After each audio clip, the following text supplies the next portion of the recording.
So many of these disruptive awakenings happen when the child is dependent on something being in the environment to fall asleep at bedtime.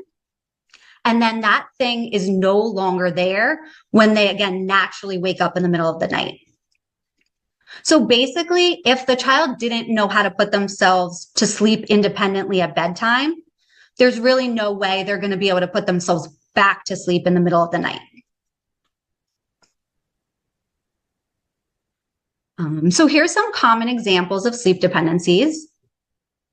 So for example, if the child is reliant on breastfeeding or drinking a bottle in order to fall asleep, but then again, when they naturally wake up in the middle of the night during those lighter phases of sleep, maybe the bottle's empty or mom's not there anymore. So they're not going to be able to put themselves back to sleep. And this a lot of times will lead to that full awakening where they're going to try to go search for what they need to help them get back to sleep. So some other examples are maybe needing a light on to fall asleep and then it's turned off after they've already fallen asleep, or having the TV or iPad on that's then turned off by a parent afterwards. Or maybe the child needs to fall asleep in the parent's bed and then parents carry the child back to their own bed after they've fallen asleep. Or kind of the reverse, parent lies down in the child's bed and then sneaks out after they fall asleep. And then medications, we'll talk about those a little bit more in a bit, but something like a sedative can also act as a sleep dependency by really helping kids fall asleep at bedtime, but then wearing off in the middle of the night and causing more of that full awakening. So once we've kind of discovered what those sleep dependencies are, we want to help parents identify whether they're sustainable or unsustainable. And this is really going to be up to a family's culture and what their capacity is right now. So there's no right or wrong answers here. But an unsustainable sleep dependency means that it cannot be maintained independently throughout that entire night. Whereas a sustainable sleep dependency is going to be portable, remain constant the whole night, and not require the caregiver's presence if the caregiver doesn't want to co-sleep.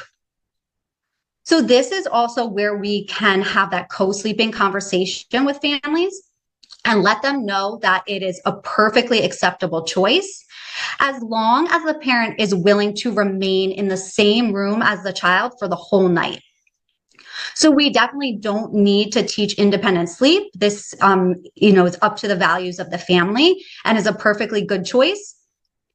And night waking should reduce as long as they're willing to either stay in the child's room all night or have the child in their room all night. But the night wakings will continue if anything does change after the child has fallen asleep. So now we want to help families kind of take any of those sleep dependencies from that unsustainable column over to that sustainable column. And for most kids, fading tangible dependencies will be easier to do first than tackling dependencies that involve another person. So some tangible dependencies might be like swapping a hall light for a night light that stays on all night, or maybe the TV for a white noise machine, or maybe a bottle for some pacifiers that the child can put back into their mouth on their own. There might be some exceptions around electronics. Those can get tricky, so we'll talk about those next. But when you're talking about dependencies that involve caregivers, we want to be really careful here because for many families, bedtime might really be the only time that their child kind of slows down enough to let the parent snuggle them or really have those moments of connection. So we never want it to come across like there's anything wrong with what they're doing or that they need to stop doing it. The only thing that we're going to ask parents to do is to move those wonderful connected activities just slightly earlier in the routine so they aren't occurring right at that moment the child is falling asleep and creating those sleep dependencies. Okay, so electronics, like we said, sure, you guys have all experienced this. They're some of the more trickier sleep dependencies to fade. So many of our kids are often dependent on screens. And so we definitely don't want to tell parents, oh, you just have to take everything away before bed.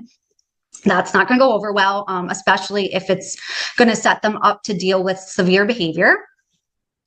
So one recommendation here is that if the child is dependent on those screens at home, you might want to think about including them in your reinforcement context during ABA. A lot of times, if the child doesn't need them during ABA, we don't want to bring them in, which is for very good reason, and a totally understandable choice. But if families are having a hard time getting them to relinquish electronics at home, we might want to think about just bringing them into ABA in order to be able to more frequently work on relinquishing them throughout the day, kind of so all that burden isn't put on families at night.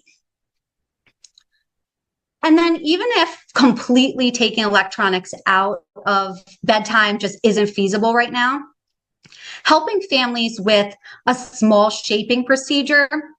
So maybe if the child needs the tablet in their hand and scrolling, just moving them to a tablet stand a few feet away can really make a big difference in helping them fall asleep. So older research used to say that it was the blue light in electronics that was having that impact on making it more difficult to fall asleep. But the newer research, as soon as 2024, has really been showing that it's the features of what we're watching that has that larger impact. So they found that something like watching a calm show on TV that has that discrete beginning and discrete end has much less of a negative impact on sleep than something like scrolling on the phone or videos that kind of continuously play on to the next one.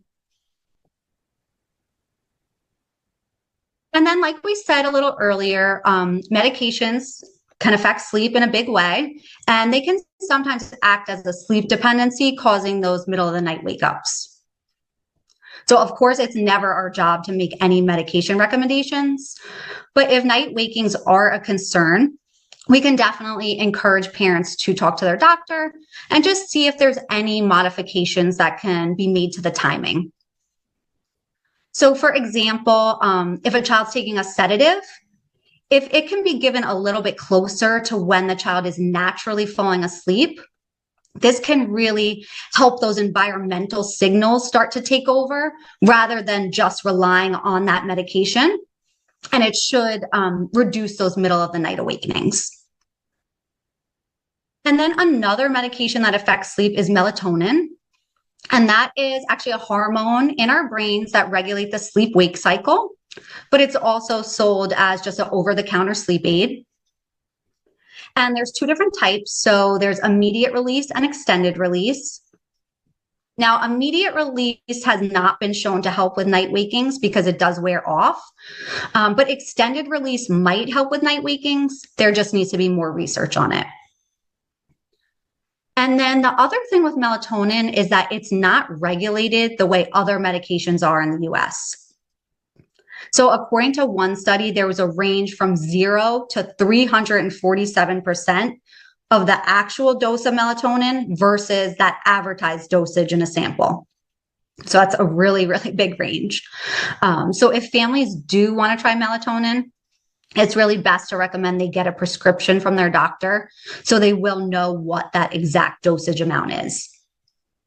And then again, I just really want to emphasize we're just giving families some information and we're not making any suggestions on medications or timing or dosages. And we always want to just encourage families to have those conversations with their doctor. So now that we have faded some of those more tangible sleep dependencies, it's time to fade that caregiver support at bedtime. And again, this is only if the parents want their child to sleep independently. They have that choice of co-sleeping. So if parents do want the child to sleep independently, we're going to start by fading the quality of the support that they're given at bedtime. So we want to make sure to fade very slowly, especially if any behaviors are anticipated. And we're going to work with families to make a list of each component of the parent's presence that the child requires in order to fall asleep, and then make a plan to fade one component at a time. So for example, if a child needs the parent to be laying down with them, rubbing their back, and singing to them in order to fall asleep, the parent's going to choose the component they feel will be easiest to fade first. So if they think that singing will be easiest to fade, on that first night of quality fading, they'll still be laying down with the child and rubbing their back, but they just won't be singing. They'll be sitting quietly instead. So we'll continue to fade each step, maybe every night or every few nights, depending on how the child is responding, until the parent is just able to sit on the edge of the child's bed quietly and not touching them. And then if it is appropriate for the learner, really thinking about preparing them for the change ahead of time and practicing it during the day can go a long way with preventing any problem behaviors when we start to do it at bedtime. So parents can say something like, okay, we're going to do something new tonight. Mommy's going to sing and rub your back, but I'm going to sit right here instead of laying down. Let's practice what that will look like. And then we want to have them practice during the day, make any modifications as necessary based on the child's response, and really get it fluent and calm during the day with the idea of preventing any behavioral escalations at bedtime. So if the child does escalate at bedtime, it could turn into the bedroom becoming aversive and getting their body really into this heightened state where no sleep's going to be happening anyway.